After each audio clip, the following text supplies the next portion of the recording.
అందరికీ నమస్తే. నేను మీ సరిత. మీరు అందరూ మంచిగా ఉన్నారా? నేనైతే మంచిగా ఉన్నా.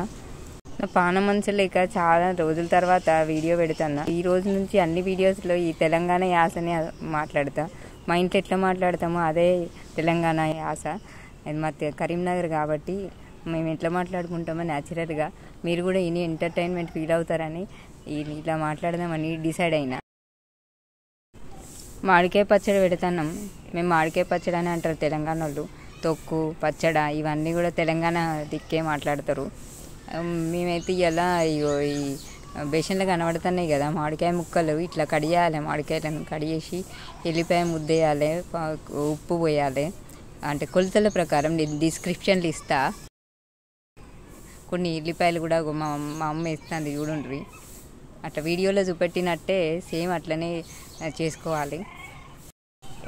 ఆవాల పొడి కొన్ని వేయించినవి, కొన్ని పచ్చివి పొడి చేసి అందులో వేస్తుంది. దీనివల్ల మంచి రుచి వస్తుంది ఆ పచ్చడకు.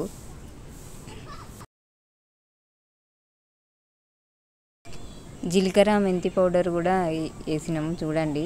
సరిగ్గా కనిపిస్తలేదు. జీలకర్ర మెంతులు తక్కువ వేసుకోవాలి. అన్నీ డిస్క్రిప్షన్లో రాస్తా. ఈ పొడులన్నీ మంచిగా కలుపుకోవాలి అన్ని ముక్కలకు పట్టేటట్టు.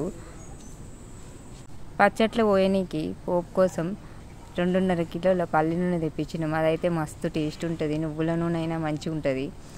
అది వేడి చేసి ఆ నూనెలా ఆవాలు, జీలకర్ర, మెంతులు, ఎల్లిపాయలు ఇవి వేసి మంచిగా వేపుకొని కొంచెం ఫ్రై అయిన తర్వాత ఆ నూనె అంతా చల్లారినాక అప్పుడు కారపొడి కలుపుకోవాలి.